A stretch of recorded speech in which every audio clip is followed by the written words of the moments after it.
그래서 제가 많이 하는 얘기가 내가 주식을 가지고 증권회사에서 밥을 벌어 먹었지만 네. 내가 정말로 사심없이 진짜 얘기를 한다라고 하면 네.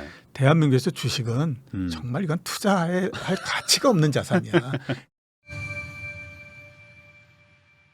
그럼 센터장님 제가 질문 하나 드리고 싶은 예. 게 그 오늘 촬영 날짜 기준으로 뭐 10월 5일인데 음. 그 미국 연준에서 3번 연속 자이언트 스텝 예, 맞죠? 0.75%. 0.75씩. 옛날에 뭐 0.5 올릴 때 그것도 사실 뭐 좀 빅스텝 이러면서 예, 그렇죠. 어마어마했다. 했었는데 지금은 자이언트를 막 3번 연속으로 하잖아요. 예. 그럼 이렇게까지 금리를 뭐 빠르게 올려야 되는 어떤 뭐 이유 아니면 왜 이렇게 되는 건지 어떻게 예. 보세요? 우선 뭐 경제 변수 나오는 걸로는 네. 미국의 물가 상승률이 여전히 뭐 8.3% 이렇게 네. 하기 때문에 8%대잖아요. 네. 그러니까 8%대 그 물가 상승이라고 하는 건 굉장히 높은 수준이기 네. 때문에 그거를 일단 잡아야 된다라고 하는 것이 현재 지상 과제다라고 네. 봐야 되죠. 두 번째로 보면 이제 연준의 강박 관념 때문에 그렇다라고 볼 수가 있죠. 그러니까 작년에 연준이 잘 예측을 하고 잘 대응을 해왔다라고 하면 네. 이 난리를 치지 않아도 돼요. 작년 상반기에 이거 이대로 가면 큰 문제 있을 수 있으니 네. 이게 좀 이 정책을 변경해서 뭘 해야 되는 거 아닙니까? 네. 라고 얘기했을 때 말 뭐 그렇지 않아 이렇게 네. 얘기했고 작년도 10월 달서부터 이 물가 상승률이 올라가기 시작해서 6% 7% 막 될 네. 때도 일시적이다 이렇게 얘기를 했거든요. 그러다가 지금 이렇게 당한 거잖아요. 네, 네. 그러니까 연준 입장에서 봤을 때는 이거 자기네들이 잘못했던 부분들에서 빨리 벗어나고 싶은 거죠. 금리를 인상하고 하는 이 물가 이 부분들에서 네. 우리가 그 트라우마에서 빨리 벗어나려면 빨리 금리를 올려가지고 이걸 어떻게 하든지 잠재워야 된다라고 네. 하는 강박관념이 지금 쌓여 있는 거죠. 아, 그 강박관념 때문에 지금 네. 빠른 속도로서 지금 계속해서 금리를 인상하자 이런 네. 쪽으로 가는 거예요. 근데 이 미국 그 물가도 약간 꺾일 것 같다라는 예측들도 좀 하시는 분들이 있었는데 또 예. 다시 또 약간 좀 반등하는 것처럼 보이면서 이번에 이제 또 올릴 거다. 이건 예. 뭐 사실 뭐 기정사실처럼 돼 있는데 예. 그럼 이거는 뭐 당분간 어쩔 수 없는 기조라고 볼 수밖에 없을까요? 11월 달에 0.75%를 또 올릴 거다라고 네네. 하는 전망이 지금 아주 네. 그 대세를 이루고 네네네. 있거든요. 뭐 실제적으로 그 사이에 음. 물가가 상당히 안정이 됐다든가 내지는 경제가 야 이대로 가다가 큰일 날 것 같다. 이런 그 사인이 오지 않는 한은 아마 0.75%로서 그대로 갈 거다라는 생각이 듭니다. 네. 지금은 이제 뭐 앞뒤를 가리지 않는 상태니까 그렇고요. 네. 연준은 물가가 이렇게 해서 안 잡힌다라고 하는 얘기만 계속하고 있어요. 네. 그러니까 뭐 부동산 가격 그다음에 인건비 뭐 이런 것 때문에 물가가 굉장히 높다. 이런 얘기를 굉장히 많이 하고 있거든요. 네. 근데 상대적으로 보면 물가가 하락할 수 있는 요인도 상당히 있는 건 사실입니다. 에너지 가격도 마찬가지고 네. 이게 뭐 농수산물 가격도 마찬가지고 이렇거든요. 근데 그 부분들은 싹 빼죠. 네. 싹 빼고 이제 올라가는 이유만 계속해서 얘기하고 있는 거예요. 본인들이 하고 있는 정책에 대한 이 정당성을 계속 찾기 위해서 계속 그런 데이터만을 보면서 이제 가는 거죠. 네. 근데 아마 제가 봤을 때는 이제 앞으로 미국의 물가가 시간이 지나면서는 조금씩 이제 내려오는 그런 형태가 되지 않을까라는 생각이 들어요. 다른 네. 것보다도 100달러를 넘었던 에너지 가격이 80달러 정도까지 내려왔잖아요. 네네. 그런 부분들이 있고 또 하나는 이제 인건비 같은 것도 지금 그동안에 그 미국 정부가 지원을 해주고 했던 부분들도 이제 어느 정도씩은 이제 다 사라져가는 네. 그런 국면이잖아요. 그렇게 되면 그 인력이 노동시장으로서 나올 수밖에 없는 그런 부분들이고 그다음에 미국의 부동산도 이제 주춤해지면서 계속해서 내려가고 있는 상태잖아요. 그러면 렌트비도 따라서 내려간다라고 봐야 네, 되거든요. 그렇기 때문에 물가가 정점을 치고 내려오는 것들은 사실이기 때문에 11월 달에 현재까지의 전망은 0.75%로 올릴 거다라고 하는 것이 다수의 전망인데 네. 꼭 그렇게 될 것인가 하는 것은 조금은 더 지켜봐야 되지 않을까라는 생각이 들어요. 근데 미국이 이렇게 올리는 속도가 사실은 아주 뭐 시장의 예측보다는 좀 가파르게 올렸기 때문에 예. 지금 여러 곳에서 막 삐그덕삐그덕 거리고 있잖아요. 예, 뭐 그렇죠. 특히 뭐 영국 같은 예. 나라도 뭐 되게 물가 상승도 뭐 미국 못지않게 더 높기도 하고 거기다가 뭐 금융위기 뭐 얘기도 막 지금 막 나오고 있는 곳들도 막 있고 예. 그러면 이 미국 입장에서는 사실은 뭐 자국의 어떤 그런 물가도 중요하겠지만 전 세계적인 어떤 이런 관점에서 좀 속도를 좀 낮출 수도 있다. 뭐 이런 얘기를 하는 분들도 있는데 예. 좀 유럽 쪽에서 좀 그만 좀 천천히 좀 하라. 뭐 이런 얘기들 좀 하는 것 같은데 예, 예. 그런 것보다는 그래도 미국은 자국의 어떤 그 물가가 더 중요하다고 좀 판단하는 일단은 걸까요? 자국의 물가가 중요하기 때문에 다른 나라를 지금 생각하고 이럴 겨를은 네. 없죠. 네. 근데 문제는 뭐냐면 다른 나라의 물가가 굉장히 낮고 네. 미국만이 높다라고 하게 되면 그거는 뭐 미국이 계속해서 뭐 자기 정책대로 밀고 나가고 네, 할 네, 텐데 지금은 보면 다른 나라들도 굉장히 높은 상태거든요. 그러니까요. 유럽은 더 높아요. 한 10% 정도가 되기 때문에 네. 지금 미국의 금리를 인상하고 하는 부분들은 물가 이거를 잡기 위해서 이거는 뭐 국내 국외 그러니까 네. 뭐 미국 입장에서 봤을 때는 미국 내나 미국 외나 모두 다 적용되는 거기 때문에 뭐 그렇다 이게 뭐 이렇게 할 수밖에 없다 이렇게 이제 볼 수가 있어요. 근데 문제는 뭐냐면 모든 것들은 작용이 있으면 반작용이 있게 마련이잖아요. 네. 그러면 금리를 막 빠른 속도로서 올리고 뭐 이렇게 한다라고 하면 네. 그거에 따른 반작용은 없겠습니까? 그거 당연히 반작용이 있는 거거든요. 네.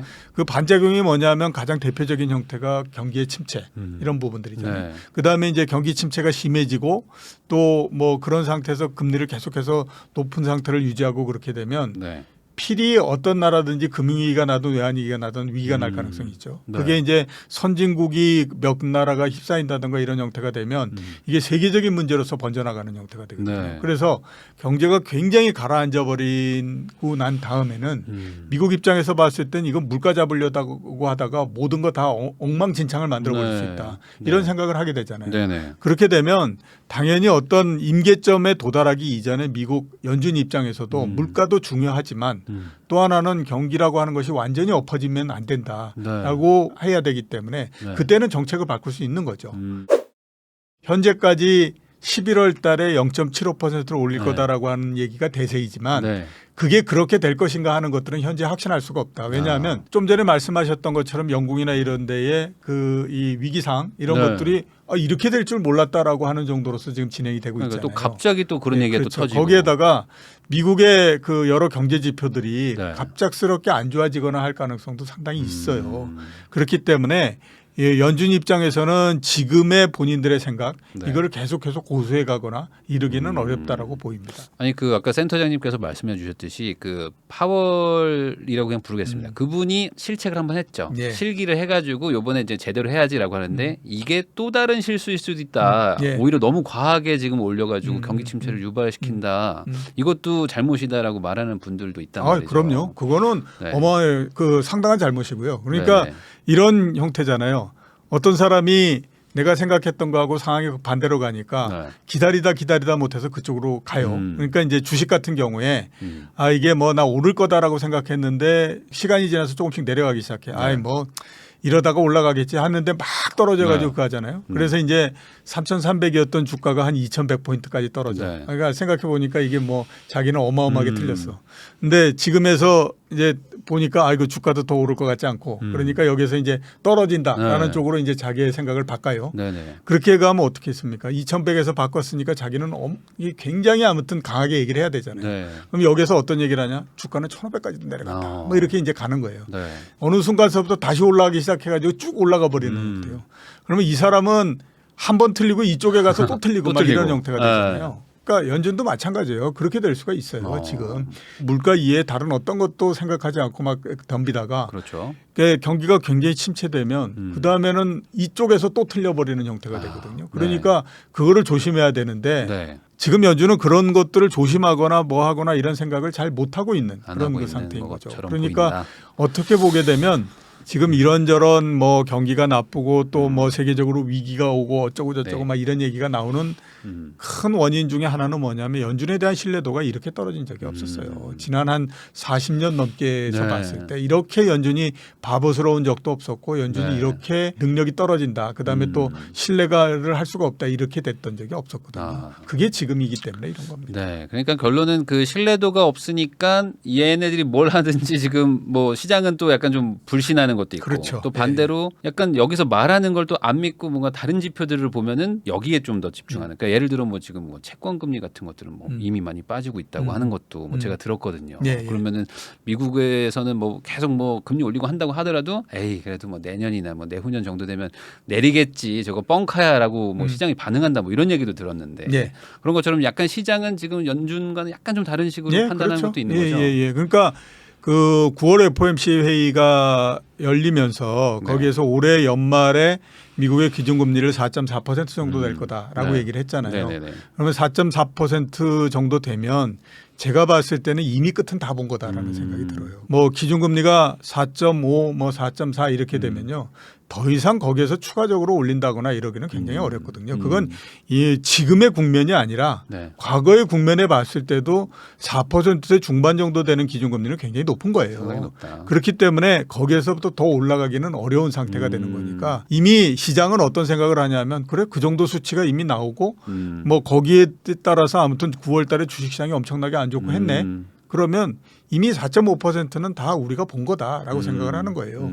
그러면 그 다음 스텝을 이제 생각을 해야 되는 네네네. 거거든요. 그러면 금리 인상이 끝이다라고 따지면 그 다음서부터는 금리는 뭐 아주 높다고 해봐야 옆으로 가는 거고 네. 그렇지 않으면 조금씩 내려가는 거니까 당연히 이제 시장 금리는 지금 보면 거기에 대해서 반응을 하고 있는 거죠. 네네네. 우리나라 10년물 국채 같은 경우로도 보면 가장 높을 때가 4.6%까지 갔다가 4.0 얼마 이렇게까지 네. 내려왔잖아요.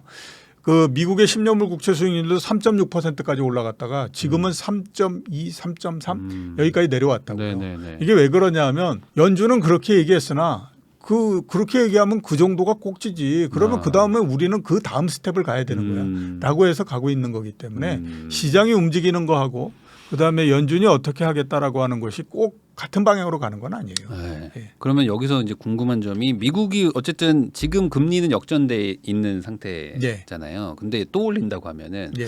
한국은 어떻게 하냐? 예. 사실 뭐 부동산 쪽 가지고 계신 분들이 저희 채널에 좀 많은데 그런 분들은 사실상 미국 금리가 걱정인 게 아니고 저기가 올리면 우리도 올리니까가 걱정인 건데 우리는 좀 어떻게 될 거라고 뭐 우리도 보세요. 좀 올린다라고 봐야 되겠죠. 안 올릴 수는 없잖아요. 예, 올해 연말까지 봤을 때에 한 네. 번은 0.5% 정도 올릴 가능성이 있고 앞에서 말씀드렸던 것처럼 미국이 네. 11월 달에 0.75% 올린다라고 네네. 하는 가정하에서 말씀드리게 되면 한 번은 0.5% 정도 올릴 가능성이 있고 또 한 번은 0.25% 정도 올릴 가능성이 있고 그렇게 되면 우리나라 기준금리가 대략 그 3.5% 네. 요 정도 수준까지 이제 가는 그런 게 되거든요. 그거보다 아마 조금 더 높거나 그러니까 3.5에서 3.75 이 정도까지 되는데 그 정도까지 올라가면 아마 이번에 금리 인상의 전체적인 과정이 마무리가 될 거다라는 생각이 들어요. 원래대로 따지면 한국은행이 두 번 정도로 올리는데 0.25, 0.25 이렇게 올릴 거다라고 네네네. 생각했고 그게 맞다라고 그랬어요. 그런데 미국이 예상보다도 굉장히 강한 수를 썼잖아요. 그러니까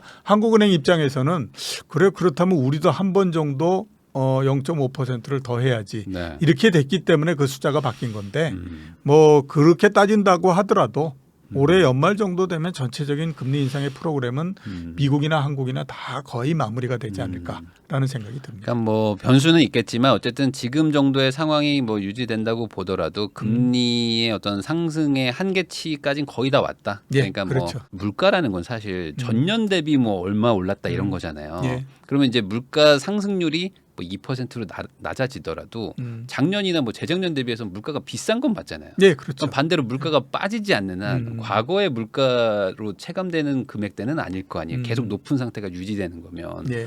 그러면 그런 상황이더라도 뭔가 주식이나 어떤 투자 자산 같은 것들이 다시 좀 반등할 여지가 있을까요? 물가 절대값은 계속 높을 텐데. 원래 물가하고 네. 주식 시장이나 이런 거가 그렇게 크게 연관이 돼 있는 그 자산은 아닙니다. 아, 그래요? 그러니까 물가가 연관이 많이 있는 자산 같은 경우에는 네. 이제 채권이 많이 그 연관이 돼 있는 자산이고 주식도 그렇고 부동산도 그렇고 물가하고 그렇게 관련이 많은 자산은 아니에요. 그럼 물가를 지금 금리로 말씀하시는 건가요? 예, 그렇죠. 근데 이제 이번 같은 경우에 네.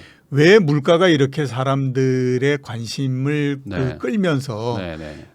이게 뭐 높기만 하면 막 주식 시장이 난리가 나고 이렇게 했느냐. 네, 그렇죠. 이거는 이전에 너무 네. 금리를 낮게 갖고 갔기 때문에 그래요. 네. 너무 낮게 갖고 가다가 보니까 금리라고 하는 것이 부동산이나 주식에 미치는 영향이 굉장히 커져 있는 상태였었거든요. 네, 네, 네. 그런 상태에서 물가가 갑자기 올라가다 보니까 이게 물가를 잠재우기 위해서는 어차피 금리를 굉장히 많이 올려야 되잖아요. 네. 근데 지난 한 10몇 년 동안에 걸쳐서 주식도 그렇고 부동산도 그렇고 그걸 움직였던 가장 결정적인 변수가 금리였었는데 네네. 그거를 물가에 떠밀려서 올리고 뭐 이렇게 해야 되다 보니까 자연적으로 거기에 대해서 굉장히 크게 영향을 받을 수밖에 없는 그런 상태가 된 거거든요. 그런데 자 내년도 한번 보죠. 그러면 내년도에 일단 아무튼 물가 상승률이 연초에는 뭐 한 4, 5% 정도 됐다가 네. 연말 정도 되면 한 2% 정도로서 줄어 이렇게 낮아지고 뭐 이렇게 네. 이제 되겠죠. 네. 그렇게 되면 어떤 형태가 되냐면 이제는 물가라고 하는 것이 그렇게 크게 뭐 사람들한테 중요한 변수가 되거나 그러지 않아요. 네. 그렇다고 해서 그러면 이제 물가가 낮아진다라고 해서 금리를 계속해서 팍팍 내리고 이렇게 할 수 있느냐? 네. 그거는 또 아니다라고 봐야 되죠. 그건 또 아니에요. 예, 그러니까 네.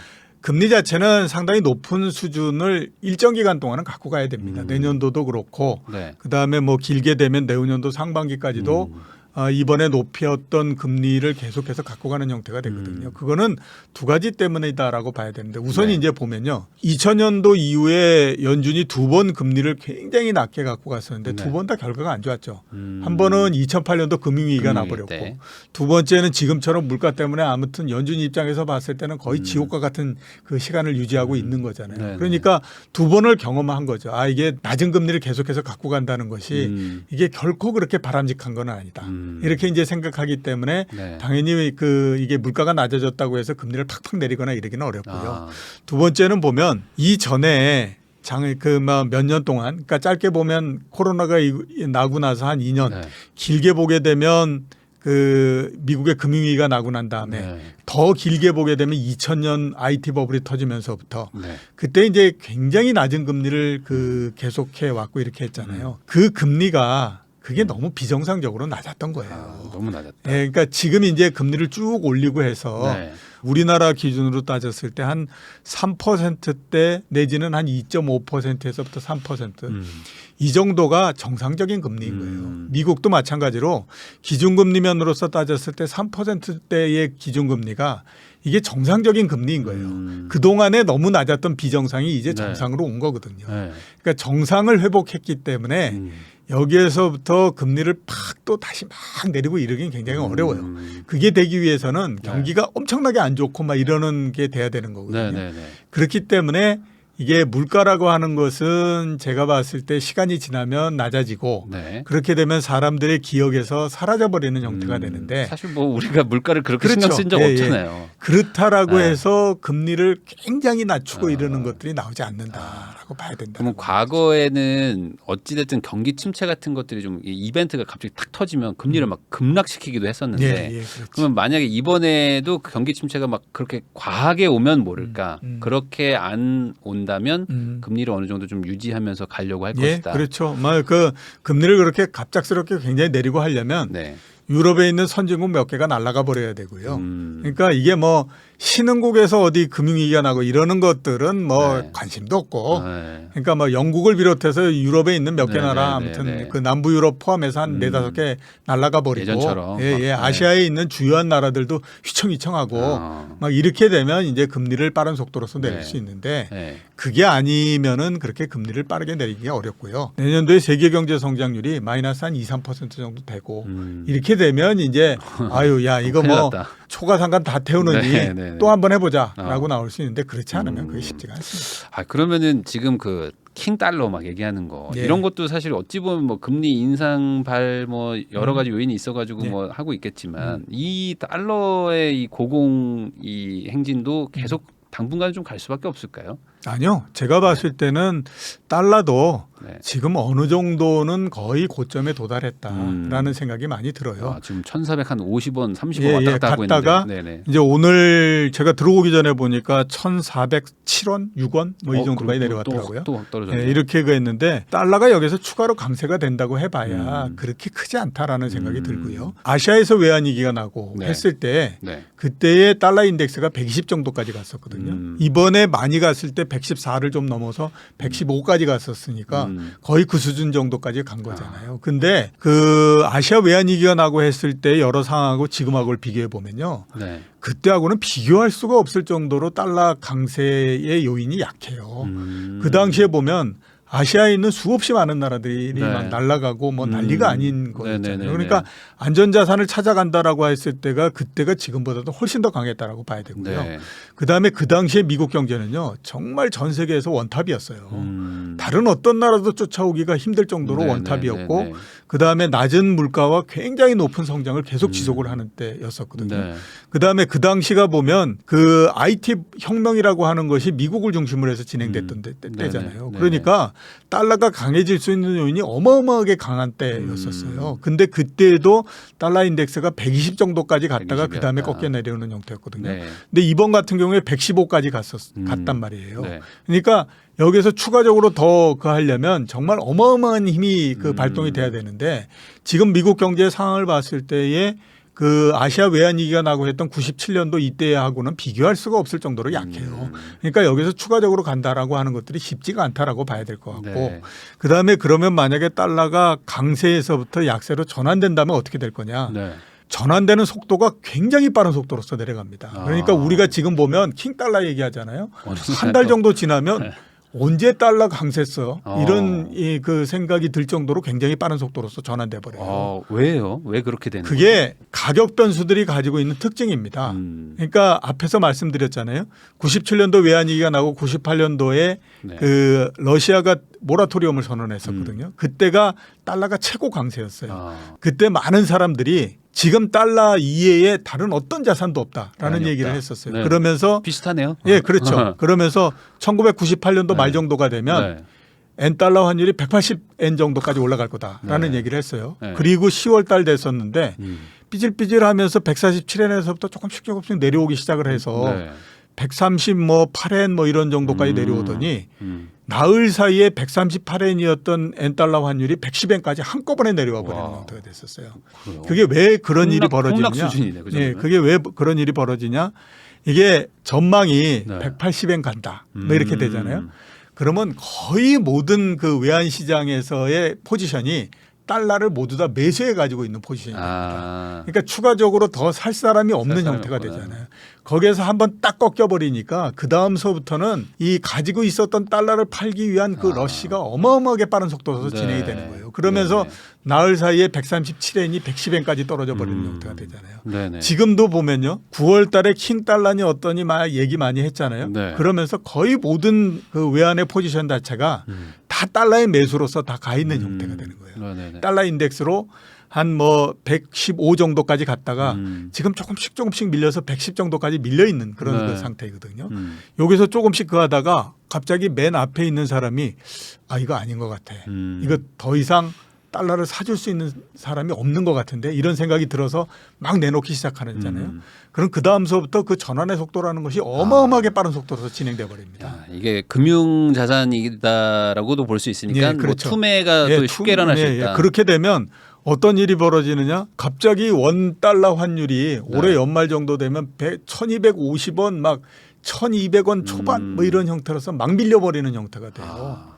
그렇게 될 가능성이 얼마든지 지금으로는 있기 약간 때문에. 상상이 안 되지만. 예, 그렇죠. 근데 어느 순간 확 가격 밀린다. 변수라는 거는 한번 바뀌면요. 음. 우리가 생각할 수 없었던 그런 그 상황이 돼 버리기 때문에 네. 제가 봤을 때는 지금 킹 달러 얘기하고 뭐 전 세계적으로 달러 이해는 뭐가 없고 막 이런 얘기 하잖아요. 그거 옛날에도 그런 얘기 했었는데 이런 게 들기 때문에 네. 저는 오히려 지금에서는요. 달러가 지금에서 약해질 가능성이 있지 지금에서 강해지지는 않을 거야. 많이 올랐기 때문에 오히려 약간 약세가 될 거라는 거에 베팅하는 게 그래도 조금 더 안전한 선택일 수 예, 있다. 그렇죠. 달러 인덱스라는 게 지금 120이라는 아, 게 예, 예. 100 대비 지금 20이 올랐다라는. 아, 그게 이제 코스피라고 하는 것이 네. 1980년 1월 1일의 숫자를 100으로 써 네. 놓잖아요. 그거와 똑같이 네. 달러 인덱스도 어떤 시점을 100으로 써 놓는 거죠. 네. 그러니까 달러 인덱스라고 하는 것이 뭐냐면 주요한 6개 통화가 있습니다. 뭐 파운드와 유로와 엔화 뭐 이렇게 하면서 그거를 이제 모은 거하고 달러하고 서로 사이에 강세가 얼만큼 되느냐. 상대적으로. 예, 상대적으로 그거를 이제 보는 거죠. 그러면 이제 동남아, 아시아 막 금융위기 터지고 막 난리가 났었을 때가 120이었는데 이번에는 그 정도까지는 아닌데 115까지 115 정도까지 갔다. 상당히 높았던 거다. 굉장히 높게 올라갔다 이렇게 이제 볼 수 그러니까 있죠. 지금 강달러가 더 갑니다라고 말하기에는 좀 요소들이 좀 부족한 부분도 있다. 예. 과거에 비해서는. 그렇죠. 서로 120을 간다고 하더라도 115에서 120 간다고 해봐야 3%밖에 더 됩니까? 그러니까 그거를 보고 지금 뭐 강달러, 킹달러 이렇게 얘기하는 거 그거는 좀 아닌 것 같다 이런 생각이 든다라고 하는 거죠. 네. 주식 쪽을 좀 여쭤보면 예. 크게 뭐 미국 주식 또 한국 주식 뭐 이렇게 나뉘는데 예. 미국 주식 투자는 그럼 지금은 조금 위험할 수 있다 이렇게 볼 수 있을까요? 네, 그렇죠. 지금 별로 좋지 않다라고 봅니다. 음. 원래 미국 주식시장이 아주 장기적으로 보게 되면요. 15년 오르고 10년 쉬고 2009년도서부터 시작해서 그다음에 2021년도까지 주가가 상승을 네. 했잖아요. 그러니까 13년 정도 상승을 한 거죠. 네. 그 사이에 뭐 주가는 한 7, 8배씩 막 이렇게 그렇죠. 올라갔고 뭐 그랬고 그러니까 과거에 미국 시장이 왔던 패턴으로 보게 되면 앞으로 한 10년 정도는 쉬어야 되는 거예요. 네. 그러니까 이제 그게 쉰다라고 하는 것이 지금에서부터 계속 옆으로 가는 것이 아니라 이번에 고점을 넘지 않는 그 국면이 10년 정도 이제 계속 이렇게 그 네. 10년 사이에는 그걸 못 넘는 네, 네, 그런 네. 것들이 미국의 그동안 한 7, 80년 동안 미국의 주식이 왔던 걸로 보면 그런 형태가 되는 거거든요. 네. 그러니까 이게 뭐 별로 그렇게 좋은 상황 아니다. 네, 이게 네, 볼 네. 수 있잖아요. 거기에다가 보면 지금에서 만약에 달러가 약세가 된다라고 하면 네. 주식도 터지고 그다음에 또 환율도 터지고 네. 양박으로 다 터져버리는 형태가 되니까 그러니까요. 이거 뭐 갑갑한 형태가 네. 되죠. 그래서 지금 봤을 때는 미국 주식은 지금은 아닌 것 같다라는 네. 생각이 들고요. 오히려 주식을 한다라고 하면 국내 주식이 더 낫지 이런 생각이 많이 들어요. 반대로 달러가 내려간다는 거는 원화 가격이 비싸지는 거다. 그렇죠. 어. 그리고 최소한 네. 뭐 원화가 어떻게 되건 간에 네. 우리나라 주식을 하게 되면 환에 따른 리스크는 없는 형태가 되잖아요. 뭐 그렇겠죠. 그러니까 뭐 굳이 그렇게 할 필요는 없다. 이렇게 이제 봐야 되는 거죠. 그러면은 뭐 미국 주식도 뭐 바닥이다 아니다 좀 더 빠진다 뭐 이런 얘기가 있을 수 있는데 네. 최소한 센터장님이 보시기에는 뭐 반등할지는 모르겠지만 전고점 뚫기는 좀 아직은 좀 어렵고 좀 시간 장기적으로 굉장히 좀 많이 봐야 된다. 걸립니다. 그거는 굉장히 많이 걸리고요. 그렇기 때문에 미국 시장 뭐 전고점 그러니까 올해 초 기록했던 거 이런 거를 네. 넘어가려면 시간 많이 걸리고 네. 그렇기 때문에 지금 굳이 뭐 그걸 하기는 어렵고 네. 시간 굉장히 많이 걸리는 데다가 미국 시장은 우리나라 같은 경우에는 주가가 그렇게 많이 오르거나 그런 상태가 아니거든요. 네. 거의 2010년도 초 수준까지 지금 내려가 버린 상태잖아요. 우리나라는 진짜 왜 그래요? 그러니까 올라가지도 못하고 그냥 이렇게 돼버린 네. 상태인데 미국은 그동안에 굉장히 많이 올라갔기 때문에 네. 당연히 많이 올라가면 많이 이제 조정을 할 수밖에 없는 거고요. 한국 주식시장이 도대체 왜 이러냐? 참 저도 갑갑하다라는 네. 생각이 듭니다. 아니, 그래서 제가 21살 때 주식 막 했었거든요. 그때부터. 근데 예. 그때도 2천 막 하고 막 예, 1,000 예. 왔다가 2,000 맨날 박스피라고 얘기하는데 또 결국 또 2,000을 또 찍으니까. 제가 35년 전에 여의도에 제일 처음 들어갈 때 그때 주가가 930포인트였거든요. 야. 근데 지금이 2100이잖아요. 그래서 제가 많이 하는 얘기가 내가 주식을 가지고 증권회사에서 밥을 벌어 먹었지만 네. 내가 정말로 사심없이 진짜 얘기를 한다라고 하면 네. 대한민국에서 주식은 정말 이건 투자할 가치가 없는 자산이야. 이런 이제 생각이 든다. 이렇게 네. 얘기 많이 아, 말씀드리는데요. 그래요. 35년 동안에 걸쳐서 주가가 100몇십 % 정도밖에 네. 못 올라가면 네. 이게 연간으로서 우리가 따지면 2.3% 정도씩 올라가는 겁니다. 네. 그러니까 그 정도면 뭐 물가 이게 상승률 얼마나 정말 못 올라갔겠어요. 네. 그렇죠? 그런 거인데다가 그 기간 동안에 미국 주식 시장이 14배 올라갔어요. 중국 주식 시장이 35배가 올라갔거든요. 그러니까 그거하고 비교해도 이건 진짜 말도 안 되는 네. 이런 거고 네. 다른 자산하고 한번 생각해 보면요. 35년 동안에 걸쳐서 그 채권 투자를 해가지고 금리만 받았다라고 하더라도 그게 대략 보게 되면 그 8배가 넘습니다. 아. 원래 원본 투자했던 거예요. 채권만 투자해서도 8배가 채권 투자한 넘는데. 것만 하더라도 그것도 금리만 받는다고 네, 하더라도 네, 네. 그 정도가 됐거든요. 어. 근데 이게 뭐 주식은 뭐 그거의 4분의 1도 안 되니까. 그러니까요. 그다음에 부동산 한번 투자했다고 생각해 보세요. 네. 서울에 있는 어떤 아파트를 산다고 하더라도 그렇죠, 뭐. 주식 올라간 것보다도 뭐 몇 배는 더 올라갔다. 네, 네, 네, 그러니까 네. 이게 우리나라 주식 시장이 도대체 지금 왜 이 모양 네. 이 꼴일까라고 생각을 해보면요. 네. 뭐 여러 가지 요인들이 있는데 우선 뭐 한국의 그 이 경제 성장률이 꾸준히 계속해서 내려오는 형태였잖아요. 근데 우리나라 주식 시장이 이게 다른 나라 주식 시장하고 굉장히 다르게 이 성장이나 이 부분들의 이 노출도가 굉장히 큽니다. 그게 어떤 의미입니까? 그러니까 이 매크로한 변수에 따라서 이게 그 오르락내리락을 굉장히 많이 네, 크게 네, 한다라고 네, 하는 네. 거예요.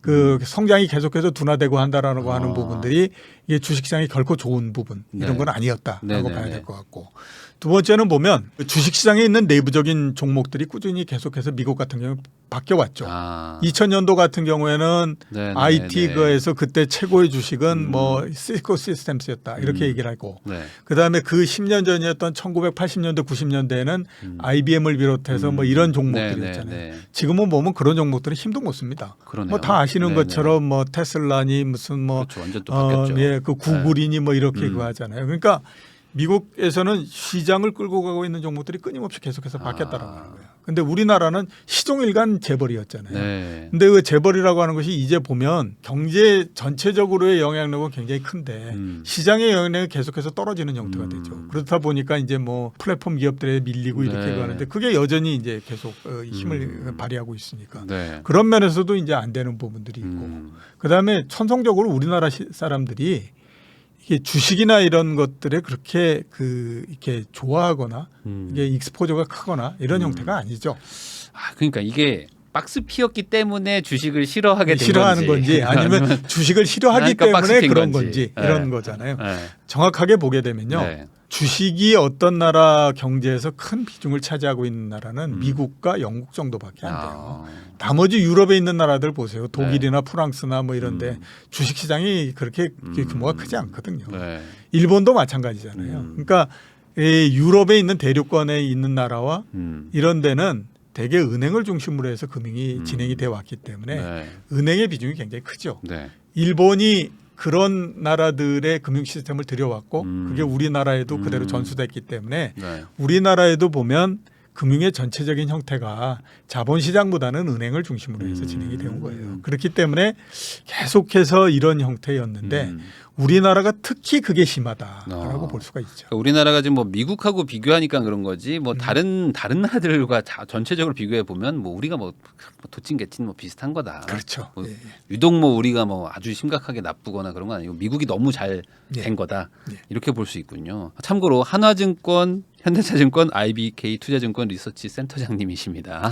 네, 경력이 그러신 분이 우리나라 주식이 왜 이런가에 대해서 말씀해 주신 거고요.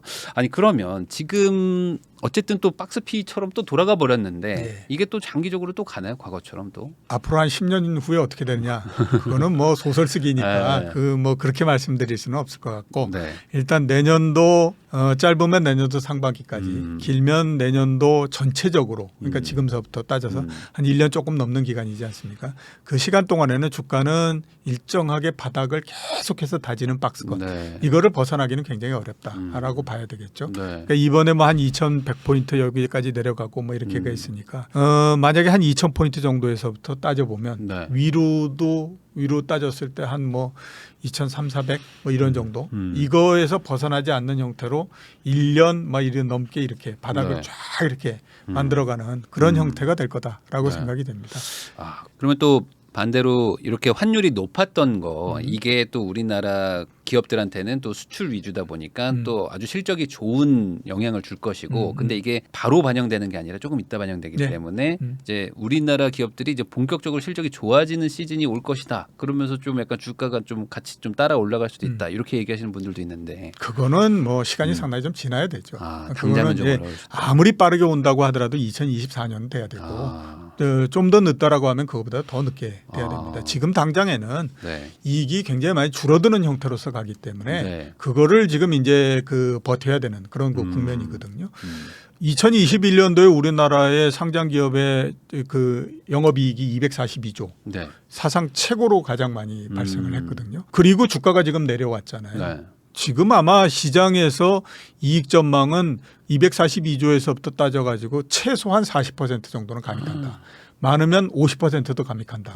라고 하는 걸로 해서 지금 진행이 되고 있는 상태예요. 그러니까 아마 내년도 길게 되면 내후년도 상반기까지 네. 이건 계속해서 줄어드는 형태로서 될 거라고 그렇게 생각이 되고요. 네. 최종적으로는 242조였던 이익이 150조 밑으로도 떨어지고 그런 국면까지는 간다라고 봐야 돼요. 그럼 세계가 어쨌든 경기 침체로 뭐 마이너스까지는 안 가더라도 어쨌든 좀 축소되는 이런 분위기는 있다 보니까 우리가 좀 수출하는 데도 좀 문제도 있을 수도 있고 뭐 네. 전반적으로 고환율이라는 게 마냥 장점만은 아닐 수도 있다. 뭐 그렇게 봐야 된다는 네, 걸까요? 그렇죠. 예, 예. 그러면 여기서 더 혹시 좀 더 내려갈 수도 있네요. 일단 뭐 앞에서 말씀드렸던 것처럼 이익이 40% 50% 네. 이렇게 감익한다라고 네. 하는 거는 현재 주가에 어느 정도는 좀 반영이 돼 있는 형태다라고 봐야 되는 선반영을 좀 거죠. 했다. 예.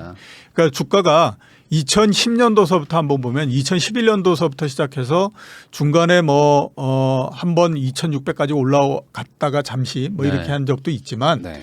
코로나19가 발생하기 이전까지 주가는 대략 1,850에서부터 시작해서 네. 2,200 사이에서 네. 한 6, 7년 동안을 계속해서 머무는 형태였어요. 네. 그러니까 그 양쪽 사이에 그 평균적인 가격을 따지면 2,050포인트 정도였죠. 네. 2011년 정도서부터 시작해서 2015년, 16년도까지 우리나라의 영업이익이 어느 정도였냐면 100조에서부터 110조 정도였습니다. 네.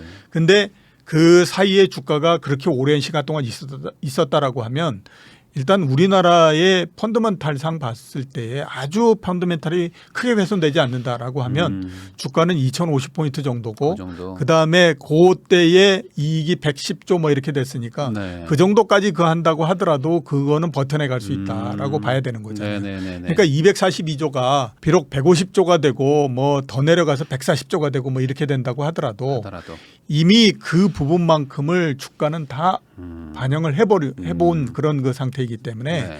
여기에서부터 그 정도 이익이 감소하고 하는 부분들은 주가가 올라가지 못하게 만드는 요인은 돼도 주가를 끌어내리는 요인은 되지 않는다라고 봐야 되는 거예요. 그러면 뭐 사실 제 주변에도 그렇지만 많은 분들이 지금 삼성전자에 물려 계시고 그리고 오늘 기사인가요? 봤더니 뭐 600만 소액주주가 있다. 그래서 그 이지용 부회장이 좀 뭐 특명을 내렸다. 주가 좀 상승을 좀 시켜라. 뭐 이런 어떤 뭐 기사도 제가 좀 본 것 같은데 반대로 또 오늘 기사인가? 그 갤럭시 탭이 지금 재고가 너무 많아가지고 네. 신제품 못 만든다. 뭐 재고가 너무 쌓여서 지금 우선 중단하겠다. 뭐 이런 기사가 막 뜨더라고요. 그럼 어쨌든 뭐 사실상 국민주인데 이 삼성전자는 또 어쩔 수 없이 좀 같이 분위기를 좀 타고 가나요? 이렇게 한번 생각해 볼 필요가 있습니다. 삼성전자가 좋은 회사다라고 하는 거는 우리나라 사람 그 누구도 부인하지 않죠. 네네. 그러면 삼성전자는 좋은 주식일까요? 대개 보면 좋은 회사와 좋은 주식을 혼동해서 그게 네. 동일하다라고 많이 생각하잖아요. 근데 좋은 회사라고 해서 좋은 주식이 되지는 않습니다. 그러니까 그 좋은 주식이 되기 위해서는요. 이익의 안정성이 있어야 되고 네. 그다음에 주가가 최소한 코스피보다는 덜 변동적이어야 되잖아요.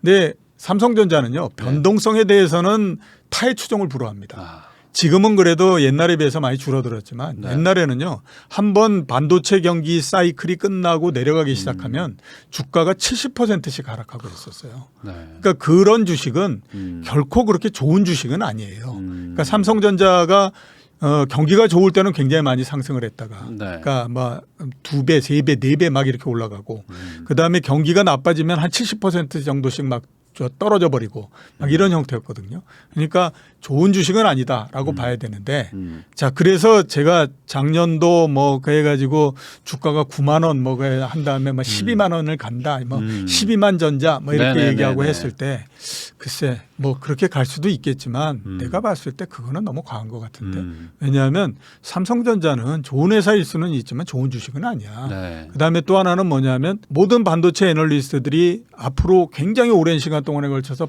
반도체 빅사이클이 나온다라고 얘기를 하는데 맞아요. 뭐 슈퍼사이클 이제 예. 왔다 하자마자 또 막 만약에 빅사이클이 정말로 그렇게 있다라고 하면 주가가 이 모양을 하지 않아요. 자 좋은 회사는요.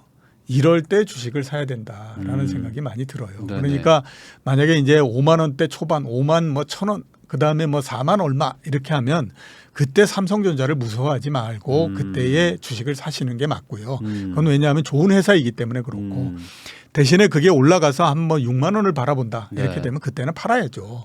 왜냐하면 일단 어떻게 됐든지 삼성전자 지금 업종 경기가 안 좋은 거는 사실이지 네, 않습니까? 네, 반도체 네. 경기도 안 좋다라고 얘기를 하고 그다음에 갤럭시도 뭐 안 좋다라고 얘기를 하고 그러는 상태에서 주가가 계속해서 올라갈 수는 없는 거거든요. 그렇기 때문에 지금은 삼성전자는 철저하게 박스권 내에서의 전략 이거를 갖고 가야 돼요. 그래서 5만 원대 초반에 가면 일단 사고 네. 거기에서부터 한 10% 정도 올라가고 그러면 한번 또 팔고 이렇게 하는 쪽으로 가야지. 그래서 이게 뭐 이게 이 주가가 낮을 때 조금씩 늘어나고 이러는 것들은 이제 네. 되는데 올라갈 때 야 역시 삼성전자 좋은 주식이야 이제서부터 가는 거야 이러면서 달라들 필요 없다라고 하는 거예요. 그러니까 이 삼성전자가 국가 대표의 회사인 건 맞지만 좋은 주식이 아니라고 얘기하신 거는 투자 난이도가 쉬운 주식은 아니라는 거네요. 그렇죠. 예. 그러니까 이게 그냥 국민들이 그냥 가볍게 접근할 정도의 그런 변동성 낮고 안정적으로 예. 우상향하는 주식이 아닌데 예. 당연히 뭐 삼성전자는 뭐 한국인의 약간 뭐 애국심 약간 그런 걸로 투자하는 거다 보니까 이게 막 그렇게 널뛰는데 예. 못 버틴다는 거잖아요. 예, 그렇죠. 그래서 많이들 그 얘기 하잖아요. 네. 제일 처음에 주식을 사는 사람이 뭘 사면 돼요? 삼성 사야 되는 그러면 거예요? 삼성전자 사 아, 이런 예. 얘기 하잖아요. 그거 굉장히 무책임한 얘기예요. 어려운 주식이에요. 예, 그렇죠. 삼성전자는 엄청나게 변동이 심한 주식이기 하긴 때문에 그러네요. 예, 예. 네. 한번 잘못 걸리면 네. 일단 뭐 한 40% 50% 정도씩 네, 네. 손해를 보고 하기 때문에 결코 그렇게 만만한 주식은 아니다라고 봐야 되죠. 그러면 반대로 조금 안정적으로 가는 어떤 그런 종목은 뭐 보통 뭐를 얘기를 하시는 일단 거예요? 두 가지로서 봐야 되는데요. 하나는 정말로 자산의 가치가 강하고 네. 그다음에 또 주가가 굉장히 안정적으로 움직인다. 대표적인 예가 이제 SK텔레콤 같은 경우. 재미없는 예, 그렇죠. 그다음에 이제 은행주 같은 경우 아주 이런 재미없는 거잖아요. 거. 예, 예. 이게 왜 그러냐면 주가의 변동성은 네.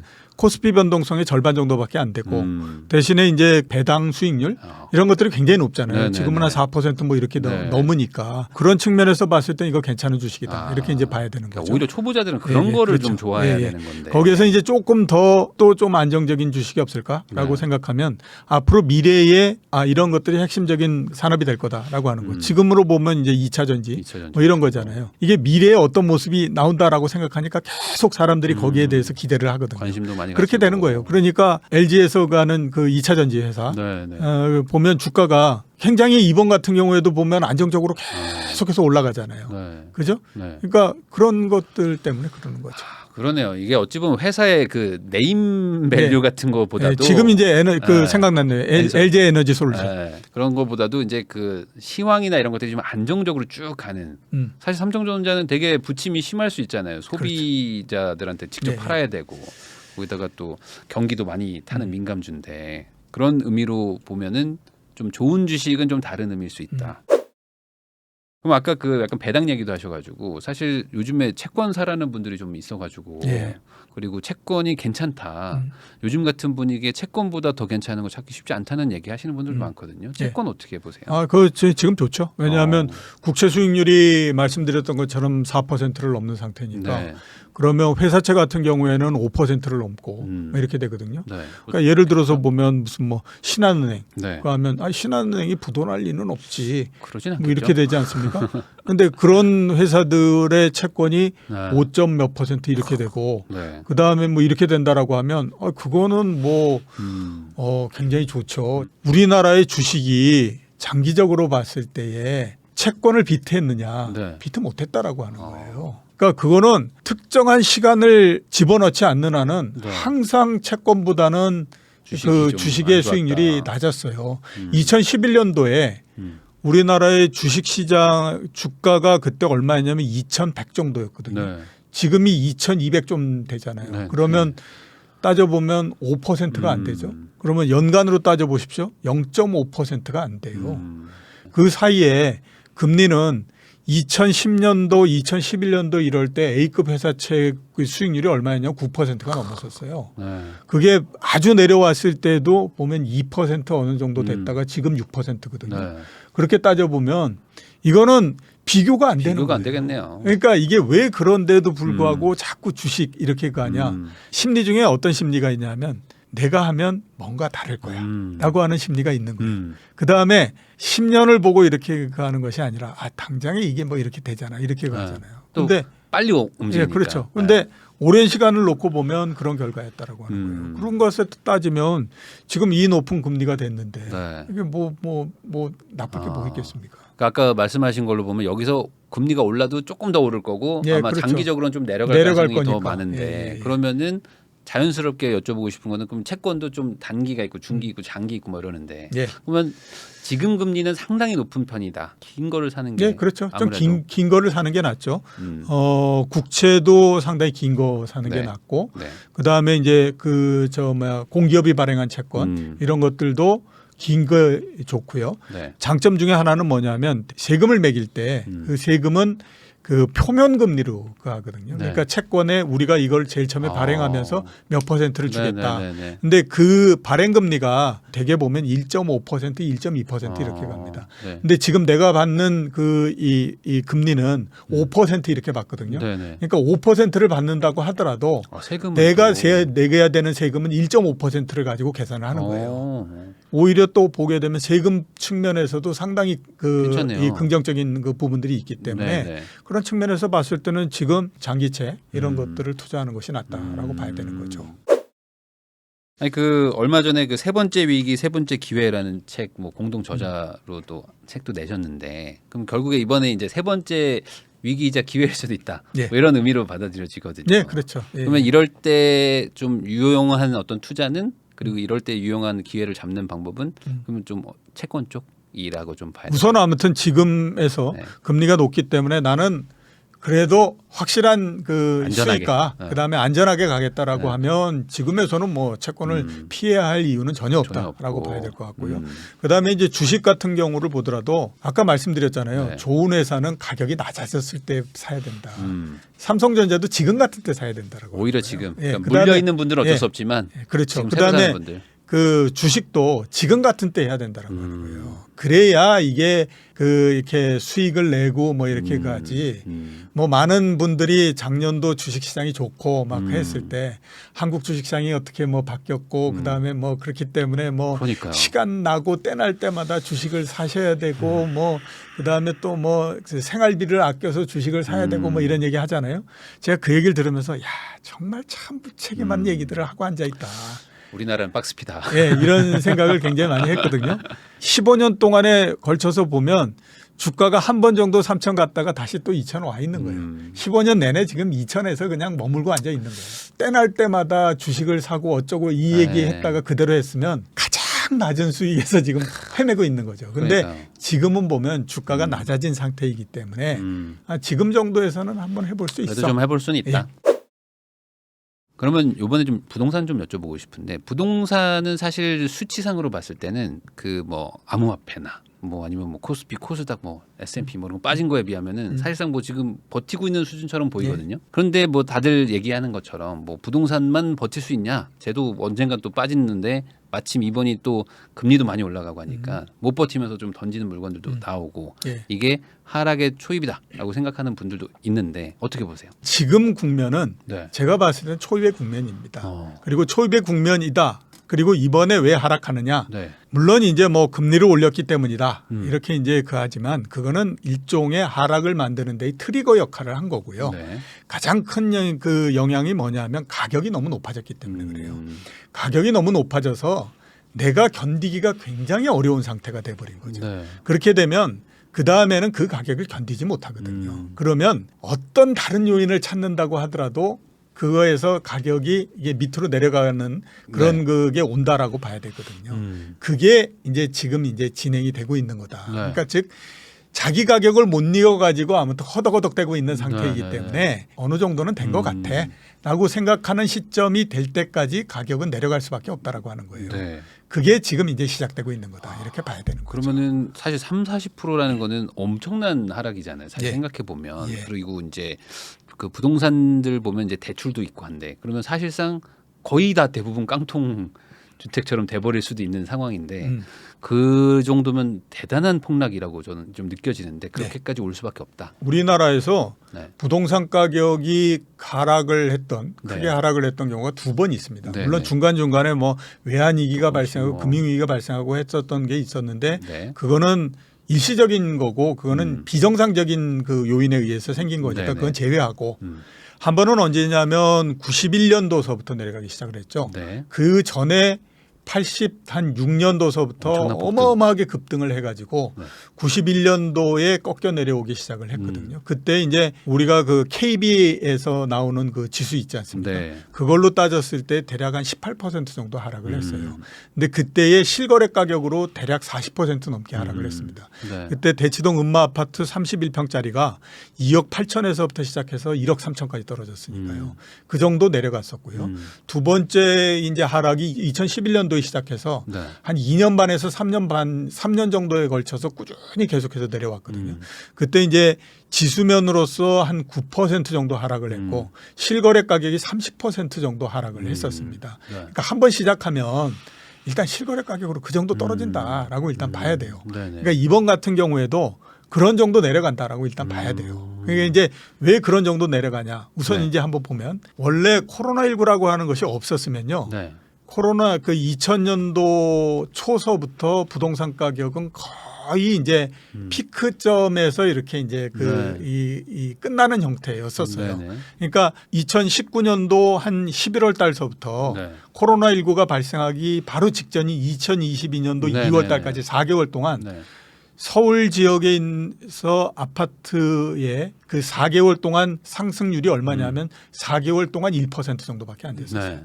그러니까 거의 고점에 도달해서 더 이상 못 올라가는 형태였는데 코로나19가 발생하고 저금리를 만들고 유동성을 쏟아부으면서 갑자기 급등을 해버린 거거든요. 그래서 한 20개월 동안에 걸쳐서 84%가 올라가 버렸어요. 네. 코로나19로 해서 올라갔던 그 국면이 네네. 유동성에 의해서 올라간 거다라고 봐야 되잖아요. 원래 유동성에 의해서 올라간 건 유동성이 끝나고 나면 그 부분이 다 사라지고 원점으로 돌아옵니다. 네네. 그러니까 84% 올라간 것이 원점으로 돌아가야 되는 거예요. 네네.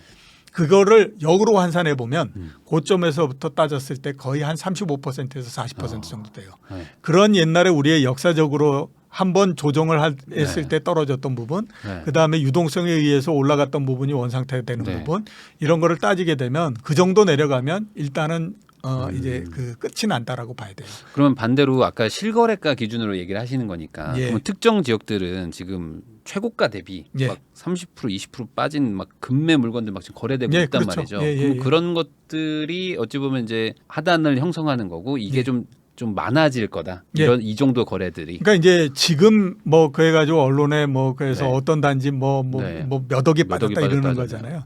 그건 이제 어떻게 생각하면 비정상적인 거래 한두 개가 나와서 그렇게 만든 거고. 네. 근데 시간이 지나서 한 내년도 이맘 정도 되면 그 가격이 거의 대부분 거래하고 있는 가격이 됩니다. 아. 그리고 거기에서부터 더 내려가는 형태가 되죠. 그건 역으로 생각해 보시면 굉장히 이야기가 간단한 게 네. 그 반포에 있는 아크로 리버파크 네. 최초로 평당 1억을 넘었다라는 네, 네, 네. 이게 언론이 네, 나왔어요. 뭐 지금 1억 3천, 예, 예. 4천 막 갔었죠. 그러니까 이제 그때 막 청와대가 달라들어가지고 그게 맞냐 틀리냐 막 해가지고 막 조사하고 했었잖아요. 네네. 그래가지고 결론은 그건 아닌 것 같아. 뭐 이렇게 그랬었는데 어느 순간에 보니까 그 가격이 모두의 가격이 되고 네. 거기서부터 더 올라가 버리고 막 이렇게 네, 네, 되잖아요. 네, 네. 그러니까 지금도 마찬가지예요. 이게 막 한 4, 5억 떨어졌다. 네. 그래서 이게 비정상적인 가격이다라고 얘기하지만 시간이 지나면 그게 정상적으로 대부분이 그 가격에서 이제 거래가 되는 거예요. 그리고 난 다음에 거기서부터 더 내려가고 이렇게 네, 되거든요. 네, 네. 그래서 그걸 전체적으로 통틀어서 30에서 40% 정도 하락하고 이러는 국면이 온다라고 하는 거예요. 네. 그러면은 이 정도까지 사실 빠지게 되면은 어떤 뭐 국가적으로나 좀 금융 뭐 은행이나 이런 예, 예. 곳들에서 타격을 좀 안 받을 수는 없을 그러니까 것 같은데. 많이들 이제 그런 얘기들 하죠. 네. 30에서 40% 정도 빠지면 네. 우리나라의 가계 부채 봐. 네. 그거 하면 그거 난리나. 네. 이거 정말 금융위기 그 발생해. 네, 뭐 네. 이렇게 얘기한다. 네네. 근데 한번 똑같이 생각해 보시면 91년도에는 어마어마했잖아요. 네네네. 더 빠졌는데도 불구하고 뭐 특별히 문제 없이 넘어가잖아요. 그다음에 2011년도에도 마찬가지로 네. 30%씩 막 이렇게 주저앉고 그러는데 특별하게 문제 없이 넘어가잖아요. 이번도 제가 봤을 때는 그럴 것 같아요. 왜 그러냐면 코로나19가 발생하고 그다음에 이게 가격이 올라가고 했을 때 거래가 많이 되고 올라간 게 아니에요. 약간의 거래를 가지고 가격이 엄청나게 급등을 해버리는 형태가 네. 됐거든요. 그러니까 그 20개월 사이에 가격이 배가 넘고 했는데 네. 서울 지역에서 거래되고 그한 아파트의 거래 총액을 다 더해 보더라도 네. 100조를 넘질 않습니다. 뭐 100조 이렇게 된다라고 하면 네. 그 중에 뭐 40%를 모두 다 빚을 내서 40조를 했다. 뭐 이렇게 볼 수는 없는 거잖아요. 네네네. 그 나머지 많은 것들은 그 밑에 다 깔려 있는 거예요. 그러니까 그 부채를 일으키고 했다라고 하더라도 네. 그 밑에서 이렇게 돼 있는 거거든요. 우리나라 같은 경우에 미국의 모기지처럼 이게 가격이 올라가면 네. 모기지 한도가 더 늘어나고 이러는 형태가 아니기 때문에 그 사이에서 그 했던 거고 그다음에 서로 40조 정도를 그래 빚을 내 가지고 했다라고 네. 따진다고 하더라도 우리나라 사람들이 이 그 부동산에 대한 충성도가 대단히 높기 때문에요. 거의 재산의 80%를 예, 그러니까 다 부동산을 가지고 자기가 있으니까. 견딜 수 없는 한계가 될 때까지 아무튼 이거를 어떤 형태로든지 유지해가면서 끌고 가는 네. 그런 거기 때문에 우리가 지금 생각하면 뭐, 야 30% 40% 떨어지면 네. 이거 정말 경제 전체가 난리가 날 거다 이렇게 가지만 결코 그렇게 난리 나거나 그러지 않습니다. 그냥 또 그냥 버티면서 예, 그냥 그걸 버티면서 이렇게 그 집에 살면서 그냥 근데 또 지나간다. 물론 이제 그 사이에 영끌을 하고 이랬던 사람들이 막 네. 인생 정말 피곤해지고 이러는 것들은 그건 뭐 어쩔 수 없는 거예요. 그게 다 모여가지고 국가 경제 전체적으로 이거를 정말 견딜 수 없을 정도가 돼가지고 금융위기가 발생하고 이런 형태가 될 거다. 이건 제가 봤을 땐 너무 아무튼 위협을 하는 거다. 이렇게 이제 봐야 되는 거죠. 결국에는 이제 대다수의 사람들은 뭐 팔기보다는 그냥 뭐 그냥 거주하든지 뭐 그냥 이런 예, 식으로 그렇죠. 버티니까. 네, 그러면서 그럼 야, 시간이 지나가면 예. 또 해결이 된다. 뭐 떨어졌어? 아, 뭐 옛날에 얼마였는데 이렇게 가면서 그냥 계속 또 가는 거예요. 여태까지 계속 그렇게 해왔고. 그러면은 지금 사실 뭐 이렇게 막 급매들이 나오고 있는데 그런 거를 사려고 하는 분들도 겁이 나서 못 사는 이유 중에 하나가 이제는 진짜 끝났다. 그러니까 이제는 뭐 2020년부터 인구도 감소하고 하는데 그럼 이제 부동산은 이제 더 이상 굳이 뭐 투자처로 볼 수는 없지 않냐? 네. 이제 인구도 감소하는데 이런 의견이 있거든요. 2015년에도 그 네. 얘기는 계속해서 나왔었고요. 네. 그 전에 뭐 1990년대 후반 이럴 때도 그 네. 얘기는 똑같이 나왔었거든요. 근데 뭐 마찬가지로 보면 또 그 이후에 회복을 하고 뭐 이렇게 그 하지 않습니까? 그러니까 이 인구가 줄어들기 때문에 어떻게 될 거다. 아, 그거는 가봐야 아는 거지. 네. 그걸 지금에서 그 상정하고 얘기한다는 거 굉장히 어렵잖아요. 네네네. 뉴질랜드 같은 경우가 네. 인구가 900만 명뿐이 안 됩니다. 네. 국토는 우리나라의 3배 정도가 됩니다. 뉴질랜드가 그렇고. 그러니까 따져보면 네. 뉴질랜드는 절대 집값이 올라갈 이유가 없죠. 그죠? 네. 그 넓은 지역에 900만 명뿐이 안 사는데. 네, 네. 근데 왜 오클랜드 같은 데 올라갑니까? 네. 그렇잖아요. 그러니까 과연 인구가 줄어든다라고 하는 것이 모든 집값을 떨어뜨리는 요인이 될 거냐 하는 네. 것들도 우리가 검증을 해봐야 되는 부분이고 이제 부동산은 영원히 끝이 났다. 네. 그리고 계속해서 내려간다.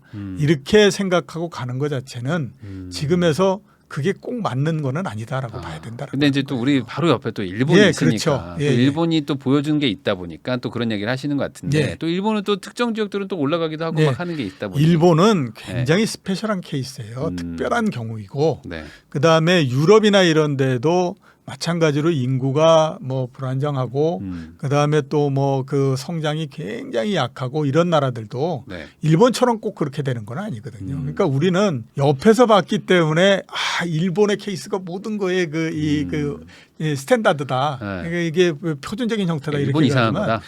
일본이 특이한 경우이기 때문에 그렇게 아. 생각할 건 아니에요. 그럼 반대로 기준금리가 지금 어쨌든 상단에 거의 왔다라고 말씀하셨는데 예. 뭐 당장은 떨어지지 않겠다고 판단하셨지만 그래도 어쨌든 내려가는 게 뭐 방향이라면 그러면 부동산은 어떻게 되는 건가요? 다시 한번 또 그 저금리로 가면 또 다시 한번 좀 이렇게 붐업이 되는 부분이 있을지 아니요. 아니면 지금의 어떤 고점이 너무 과한 건지. 예. 일단은 가격이 적정한 수준 정도까지. 네. 그러니까 매수를 하려는 사람들이 이 정도면 네. 뭐 우리 한번 해볼 수 있지. 라고 하는 수준까지 내려와야 그 다음에 뭔가가 작동을 할 수 있습니다. 그러니까 부동산이 움직이는 게 뭐 여러 가지 요인들이 있지만 정책도 있고 금리도 있고 막 네, 네, 하잖아요. 그 어떤 정책이 이렇게 먹힌다라고 하는 거는 가격이 먼저 뒷받침이 돼야 돼요. 그러니까 2016년도에 왜 그 초이노믹스 하면서 네. 그때에서부터 가격이 올라갔다 이렇게 가잖아요. 네. 그 이전에 보면 가격이 굉장히 많이 떨어져서 그랬었죠. 모든 사람들이 생각하기에 이 정도면 더 이상 내려가지는 않아. 이렇게 됐기 때문에 그 다음에 이게 그 작동을 할 수 있었던 거거든요. 그러니까 지금은 보면 이게 가격이 굉장히 높은 상태이기 때문에 네. 만약에 이 수준에서 금리를 갑자기 막 내렸다. 네. 떨어지는 속도가 완화될 수는 있죠. 근데 그렇다라고 하더라도 맨 마지막에 보면 그 금리를 떨어뜨린 거나 아니면 지금을 유지하는 거나 결국에 마지막 가격은 거의 비슷해지는 형태가 돼요. 그러니까 가격이 먼저 적정한 수준 정도까지 내려오면 그 다음에 금리가 낮아졌다라고 하는 부분들이 눈에 띄면서 그 다음에 가격을 올리고 네. 이러는 형태가 될 수 있다라고 봐야 되는 거예요. 그러면 지금 무주택자분들 입장에서는 어쨌든 뭐가 됐든지 간에 이제 평생 전월세를 살 거 아니라면 예. 뭐 하나 사긴 사야 되는데 예. 그러면 아까 말씀하시는 것처럼 실거래가가 한 30-40% 정도 빠지는 뭐 그런 금매나 이런 것들을 산다면 그러면 살만한 건가요? 고점에서 30-40%가 네. 낮은 매물이 나온다라고 네. 하면 그거는 뭐 산다라고 하더라도 왜 제가 이걸 없다라고 여쭤보냐면은 지난 고점이 너무 과했던 거 아니냐? 예, 그러니까 그렇죠. 고점이 뭐냐? 예, 예. 어딜 기준으로 30%냐? 요 얘기를 또 하시는 분들이 있어요. 그러니까 네. 그 되게 우리나라에서 부동산 통계가 굉장히 여러 개잖아요. 네. 실거래 통계도 있고 그다음에 실제적으로 거래되는 데에서 그냥 호가의 호가를 그해서 하는 것도 있고 네네네. 그다음에 아예 그 지수화해 가지고 네. 그 한국부동산원이나 이런 데서 내는 것도 있고 네, 이런 네, 거잖아요. 근데 그 한국부동산원이나 내는 거에 그 거기에서 나오는 거에 한 40% 이렇게는 가기는 어렵고요. 그렇게 네, 되면 네. 진짜 난리가 나버리는 네, 형태가 네, 되고요. 네. 호가 대 호가로 해가지고 많이 가는 거 이런 부분들이 한 40% 정도 이렇게 떨어진다라고 봐야 되는 거예요. 네. 그러니까 그런 정도의 하락 이 부분들은 온다라고 봐야 되는 거고. 그러니까 그렇기 때문에 말씀하셨던 것처럼 네. 만약에 최고의 고점 작년도 말 이렇게 해서 기록했던 그 호가의 최고의 고점에서부터 거기에서부터 맨 마지막 거래됐던 가격에서 네. 한 40% 정도 떨어졌다. 네. 그래서 한 절반 정도 됐다. 음. 뭐 이렇게 되면 그거는 뭐 한번 해볼 만하다. 그러면 지금 반대로 부동산 거래는 사실 뭐 거의 중단 수준이란 말이죠. 네. 지금 서울의 아파트가 180만 채인데 거래량이 뭐 지금 1000건 안 되고 네, 막 그렇죠. 이런단 말이죠. 그래서 금융위기 때보다도 많이 적더라고요. 지금 수치를 보니까. 그러면 이렇게 거래가 너무 중단되면 사실 뭐 세금이라든지 뭐 여러 가지 좀 그쪽 관련 업계 분들이 막 폐업하고 하니까 정부가 지금 어떻게든 거래를 좀 활성화하려고 하는데 이런 정책들을 쓰는 거는 지금 어떻게 보세요? 그거는 안 먹힙니다. 그러니까 정책이라고 하는 거는 이 가격의 방향대로의 정책을 쓰게 되면 그거는 잘 먹혀 들어가요. 근데 가격의 방향을 역으로 거슬리는 형태의 정책을 쓰게 되면 그건 절대 먹히지 않는 형태가 되거든요. 네. MB 정부 때 가격이 막 떨어지는데 가격이 떨어지는 걸 막고 그다음에 그거를 아무튼 뭐 유지시키고 거꾸로 올리고 뭐 이렇게 하기 위해서 21번의 정책을 폈는데 21번이 모두 다 실패로 돌아가 버렸어요. 그게 그러면 MB 정부도 무능하고 문재인 정부도 무능하고 이래서 그한 거냐? 그게 아니고요. 원래 가격이라고 하는 것은 방향이 한번 정해지게 되면 그 방향이 정해진 거에 역순으로서 만들기 위한 정책은 그 먹혀 들어가지가 않는 거거든요. 지금도 마찬가지예요. 거래가 안 되기 때문에 거래를 활성화시키기 위해서 어떤 정책을 핀다. 그렇게 한다라고 해서 먹혀 들어가지를 않아요. 이 거래가 활성화 안 되고 거래가 줄어들고 하는 거는 이거는 우리나라 부동산에서 과거에 보게 되면 계속해서 나타났던 패턴이에요. 네. 그러니까 그 가격이 굉장히 많이 상승을 하잖아요. 그 다음에 가격이 이 고점에서 꺾여 내려갈 때 제일 먼저 전조가 되는 게 뭐냐면 거래가 확 줄어들어 버립니다. 이게 왜 그러냐 하면 팔려고 하는 사람은 네. 한 4, 5년 동안에 걸쳐서 계속 올라왔잖아요. 네네. 그러니까 나는 그거의 최고점에서 음. 거기에 플러스 알파로 나는 팔고 싶어. 네네. 이런 생각이 드는 거예요. 항상 최고가에 네, 팔고 그렇죠. 싶지. 근데 그러니까. 사는 사람 입장에서 봤을 땐 아니 이 높은 데에서 내가 덜커덕 잘못 샀다가 음. 꼭지에서 물리게 되면 난 정말 인생 엄청나게 피곤해진다. 이 생각이 드니까 그러면 난 그 가격은 못 사겠어. 거기서부터 훨씬 더 낮은 가격 이렇게 되죠. 그러니까 호가의 갭이 확 벌어져 버리는 형태가 되죠. 네네네. 그러다 보니까 자연적으로 거래가 안 되는 형태가 되죠. 근데 맨 마지막 국면은 어떻게 되느냐? 거의 매도 쪽이 매수 쪽에다가 그 이제 그 던져버리는 형태로서 시작이 네. 되는 거죠. 왜냐하면 매수를 하려는 사람은 이유는 딱 하나뿐이 없어요. 네. 나는 집을 사겠다라고 하는 네. 이유 하나뿐이 없잖아요. 근데 네. 매도를 하는 사람은 이유가 수백 가지가 넘게 됩니다. 그 중에 하나는 뭐냐면 내가 집을 담보로 해가지고 사업 자금을 빌렸어. 네. 근데 사업이 잘 안 돼. 그래가지고 나는 한 4, 5개월 동안에 걸쳐서 연체를 했어. 그래가지고 은행에서 이 연체를 끄지 않으시면 경매 불러버리겠습니다. 네. 이렇게 갑니다. 그러면 이 사람 입장에서는 아니 경매를 해서 맞느니 내가 싼 가격이라도 파는 게 맞지. 네. 라고 해서 매수에다가 던져버리는 형태가 된다라고 하는 거예요. 그렇게 하면서 시작이 되는 거예요. 네. 그러면서 거래가 활성화되면서 가격이 이제 내려가 버리는 네. 이런 형태로서 진행이 되거든요. 지금이 그런 국면인 거예요. 네네. 그러니까 여기에서 무슨 뭐 이 그 거래를 활성화시키기 위해서 세금을 뭐 어떻게 해준다거나 뭐 이렇게 한다고 하더라도 거래가 활성화 안 돼요. 왜냐하면 이건 가격의 문제이기 때문에 정책을 가지고 이거를 어떻게 할 수는 없어요. 이거는 결국에 보면 가격이 어떤 형태로서 만들어져야 그 다음에는 되는 거예요. 그러니까 그 가격이 만들어지는 거는 당연히 매도를 하려는 사람이 매수하는 쪽에다가 포기를 하고 일단 아무튼 그 사람들 쪽에 응해주게 되면 그 다음서부터는 거래가 만들어지면서 이게 뭐 가격이 이제 쭉 해가지고 그 다음에 뭐 또 떨어지든지 어떻게 되든지 이런 형태가 나오는 거죠. 그러면 지금 1주택을 가지고 계신 분들, 특히 네. 이제 뭐 거주하고 있는 분들, 이런 분들은 사실 아까도 말씀드렸지만 뭐 전 재산의 80%가 사실 부동산 거의 주택에 들어가 있는 한국 사람들의 특징상 이게 내 전 재산인데 빠질 것 같으면 던져야 되는 건지 네. 뭐 이런 거 고민하는 분들이 있거든요. 빠져야 되면 던져야 되느냐 뭐 네. 이렇게 하는데 네. 실제적으로 제가 네. 지금 정도에선 파셔도 되고요. 네. 뭐 이렇게 얘기하는데 저를 제외하고는 실제로 그걸 한 사람을 보지를 못했어요. 대부분 말은 맞는 것 같은데 그러면서 뒤에 붙는 게 뭐냐면 그래도 어떻게 사는 집을 팔어 이 얘기를 이게 합니다. 사실 엄청 큰 결정이잖아요. 예, 그렇죠. 그렇기 예. 때문에 거의 대부분 제가 그렇게 예. 하는 사람을 보지를 못했어요. 그냥 대부분 그냥 버티려고 예, 그냥 한다. 버티는 거죠. 그러니까 어떻게 보게 되면 한 채를 가지고 그 하는 사람은 올라갔을 때 와 내 집이 이렇게 됐구나. 네. 기분 좋네.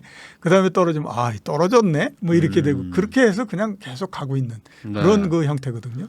그럼 반대로 만약에 마인드가 강력하면 팔아라. 예, 예. 팔 수 있으면 네. 지금은 파는 게 좋다라고. 근데 또 하는 금매나 급금매로 팔기는 좀 이상한 거예요. 그러니까 이미 좀 늦은 거죠. 음. 제가 주로 많이 얘기했던 게 작년도 하반기 네. 마지막 기회입니다. 이게 마지막 기회고 여기에서 못한다라고 하면 거래가 없기 때문에 하고 싶어도 못합니다. 그러니까 여기에서 처분을 하시고 그다음에 시간이 지나면 굉장히 유리한 상황이 될 겁니다. 네. 그때에 다시 하셔도 됩니다. 지금 팔았던 그 아파트 단지를 다시 하셔도 됩니다. 얘기를 했었는데요. 네. 단 한 사람도 제가 하는 거를 보지를 못했었어요. 그럼 근데 지금도 그냥 가지고 있어요. 만약에 적당한 가격에서 팔 수 있다라고 하면 지금 네. 괜찮죠. 그럼 지금 또 팔아서 또 갈아탄다 이런 생각하는 분들도 있는데. 갈아타는 거는 뭐 모두 다 떨어지는데 왜 갈아탑니까? 그거는 SK 하이닉스 팔아가지고 삼성전자 사는 거하고 똑같은 형태니까. 어차피 똑같이 예, 똑같은 반도체 회사인데 네. 이거 팔아서 저거 사고 뭐 이거 하는 네, 거니까 네. 일단 지금에서는 팔았다라고 하면 전세를 가야 되죠. 그리고 나머지 차익은 채권이나 이런 거 그해서 1년에 한 5% 6%씩 이자 받으면서 있다가 시간이 지나면 굉장히 많이 내려가서 네. 그다음에 더 이상 내려가지 않고 상당 기간 동안에 걸쳐서 그냥 옆으로 가면서 바닥을 막 이렇게 만들어가고 이런 국면이 나오거든요. 네네. 그때 용기를 내시라라고 하는 거예요. 그때 보면 또 용기를 못 내거든요. 일화가 하나 있습니다. 네. 그 반포에 가면 레미안 아파트 있죠. 네. 우리나라에서 지금 탑 1, 2를 네, 네, 다투는 네. 그게 2007년도 뭐 이때 제일 처음에 이제 분양을 하고 네, 막 했을 때 미분양이 나가지고 난리가 네, 아닌 네, 거였었거든요. 네. 그래가지고 이제 그때 우리 그 증권회사에 있는 건설 애널리스트한테 네. 얘기를 했었습니다. 이거 네가 한 채 팔면 내가 커미션 한 2%씩 줄게. 그거 한 10억짜리면 2%면 2천만 원이잖아요. 네네네. 그래서 이제 오케이. 그래가지고 펀드 매니저를 포함해가지고 30명을 모아가지고 갔어요. 네. 그 30명 중에 단 한 명도 그거를 사지 네. 않았다는 거예요. 네. 이유는 대단히 많습니다.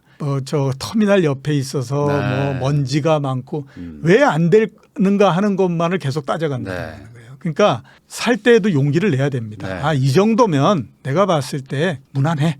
이 정도면 뭐 어렵지 않아. 그리고 뭐 여기에서 더 내려간다고 하더라도 그거는 내가 살면서 버티면 돼. 이렇게 해서 용기를 내야 되지. 네. 그때 되면 또 못해요. 그래서. 아니 이거는 뭐 제가 삼성물산 출신인데 예. 그때 제가 신입사원일 때 실제로 메일을 다 전 직원한테 뿌렸습니다. 예. 좀 분양 받으라고. 아무도 안 사. 아무도 안 다죠. 건설사 직원들도 안 사기 때문에 증권사도 당연히 못 사죠. 예, 그 다음에 작년도 같이 굉장히 많이 오르면 아. 그때 이제 막 해가지고 이거 좋은 건데. 짓는 사람들도 안 사는데 뭐. 예. 그래서 사실 이게 하락이 오고 이제 U자로 뭐 가든지 L자로 갈 때 반등할 때 그때를 사실 사고들을 싶어하지만 그렇죠. 잘 안 되잖아요. 예, 잘 안 그때가. 되죠. 얼마나 더 갈지 모르니까. 그러니까 위에서도 용기를 내야 되고 밑에서도 용기를 내야 되는 그럼 그게 거예요. 어떤 뭐 미분양이 막 쏟아진다 뭐 이런 그런 걸 어떤 좀 시그널로 네, 봐야 될까요? 그렇죠. 그게 굉장히 좋은 시그널인데 네. 이게 이제 가격이 이렇게 떨어져 가지고 만약에 한 뭐 내년도까지 많이 떨어지고 네. 뭐 그다음에 한 내년도 뭐 내후년도 뭐 상반기까지 떨어지고 그다음엔 옆으로 쭉 이렇게 가는 거거든요. 그 상태가 되면 이제 어떤 일이 벌어지냐면 강남에서 지금 이 재건축하고 이러는 네. 아파트들 있지 않습니까? 미분양 나가지고 난리가 아닌 막 형태가 됩니다. 그때 정도 되면 대충 내려올 만큼은 상당히 좀 내려왔구나 이렇게 생각하시면 돼요. 네, 미분양이 난다는 거는 사실 뭐 분양이 안 된다는 거는 이제 미래의 수요 자체가 아예 없다는 그렇죠. 거니까. 예, 예. 그러면 이제 그때 되면 또 나오는 얘기가 뭐냐면 우리나라 부동산은 이제 영원히 끝이 났기 때문에 더 이상 그런 올라가지 못한다. 책들이 또 막 서점에 예, 뭐 나오고 이러면서 하면, 이제 막 얘기가 나오기 시작을 하죠. 그럴 때 좀 다시 한번 보면 좋겠다. 예, 다만 용기를 많이 내야 된다 그때. 예, 용기를. 이미 또 관성이 또 이렇게 평행을 가는 게 또 당연하다 생각하는 시절이기 때문에 또 그때는 한번 좀 예. 또 리스크를 또 감수하고 하셔야 된다. 이 말씀이신 것 같습니다.